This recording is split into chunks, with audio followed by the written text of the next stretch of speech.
about the readiness of the Air Force's F-35 fleet. By all accounts, the F-35 has performed well in the war with Iran. Unfortunately, only about 50% of the fleet was available for operations when the war began. What is the status of Air Force efforts to improve the combat readiness of our F-35s? Thank you, Senator. Yes, the F-35 has performed marvelously in Epic Fury. You're right, the aircraft availability averages out over the course of time at about 50%, but of the jets that we actually had forward performed much, much greater than that. And I don't want to say the number because it's classified, but it was meeting standards for sure forward. What that tells us is that when you prioritize the funding for the parts and the weapon system sustainment, the jet flies really well. And that's why in this budget we have $24 billion for weapon system sustainment and $10 billion for flying hours and $4.5 billion for the working capital fund, which funds the necessary parts and weapon system sustainment. A large portion of that is for F-35, but it's for all of our fleet so that we have the parts for the aircraft so when they come back and they need repair, our airmen can put the parts in and the jet can get back in the air. And in closing, Mr. Chairman and Madam Chairwoman, I want to associate myself with your comments and concerns about the fact that a large part of this request is in the partisan reconciliation measure, not in the base budget that we are putting together. So I'm very concerned about that. Yield back.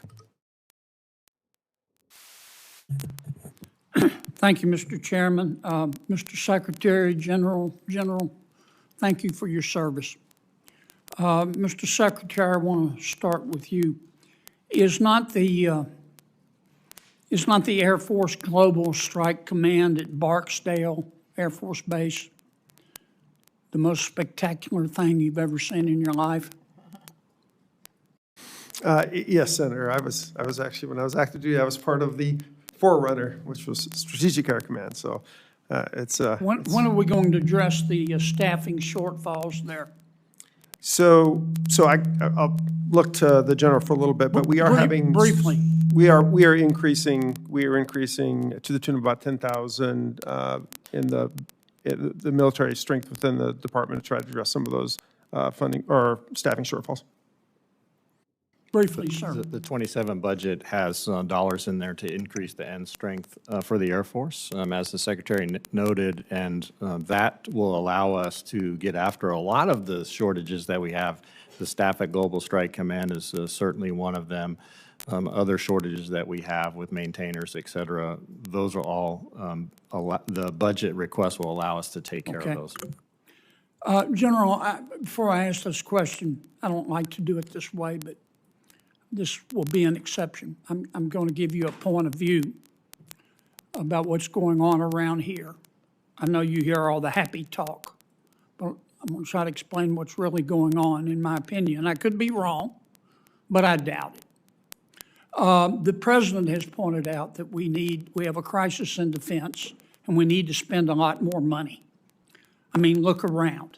He is, of course, correct. He's asked for 42%. It's going to be tough in regular order to do that amount. But Republicans want to spend, we haven't come to a final conclusion on the number, anywhere from 20 to 25, 27% more in the budget on defense. My Democratic friends in the Senate, and they are my friends, have said privately, that's swell. We want to spend an additional amount of money on welfare. Now, they're smart people. They know that we can't do that, and we're not going to do that. If nothing else, it would explode the deficit. And besides that, as they know, we don't have a crisis in welfare like we have a crisis in defense. It's not like we're not spending a lot of money on welfare. If we would properly define the poverty rate, it wouldn't be 10%, it would be 1%. And I'm not against helping people less fortunate than I am. I am for standing up to China and Russia and North Korea and you know, the other countries I'm talking about. Now, what does that tell me? That tells me that the Democrats have no intention of helping us pass a budget. And I also predict, if I'm wrong, I will apologize, that my friend Senator Schumer is going to shut down government tight as Dick's hat band, first chance he gets before the midterms. We'll be shut down. Eventually, we won't stay shut down. We will come out of it at some point. But we'll have to come out of it with a CR. How's that going to impact the Air Force's ability to protect this country? Because my Democratic friends, and they are my friends, want to play politics before the midterm elections. Without a reconciliation and a year-long CR that keeps us at the 890-ish total, that would have significant impacts on our readiness. A lot of the investments we've just been talking about to meet the threats from the unmanned vehicles, as well as, you know, the increased readiness for weapon systems, to increase the F-35 readiness, as well as the munitions procurement, all that is substantially impacted if we stayed at 890 without a reconciliation or other mechanism. Well, I think you should prepare for it. Again, I hope I'm wrong, but I doubt it. You're going to hear a lot of happy talk from senators about how we need to spend more money on defense.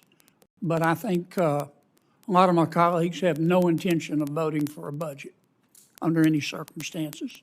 They want government to be shut down, and I think Senator Schumer is going to accommodate them, so I would prepare for a shutdown and a CR. Last question, quickly. Since we're shooting down $25,000 drones with $1 million missiles, why aren't we bear hugging Ukraine, which is the world's expert on drone technology, to combat drones with drones? Senator, I'd say in many ways we are. We are looking to utilize our expertise. We are looking to utilize similar or same manufacturing supply. But there's a hesitancy. Not on our part, Senator. I know, but the administration does not seem fully committed to partnering up with Ukraine. I don't understand why. They know more about drones than anybody. I'm out of time. I'm sorry. Thank you, Mr. Chairman.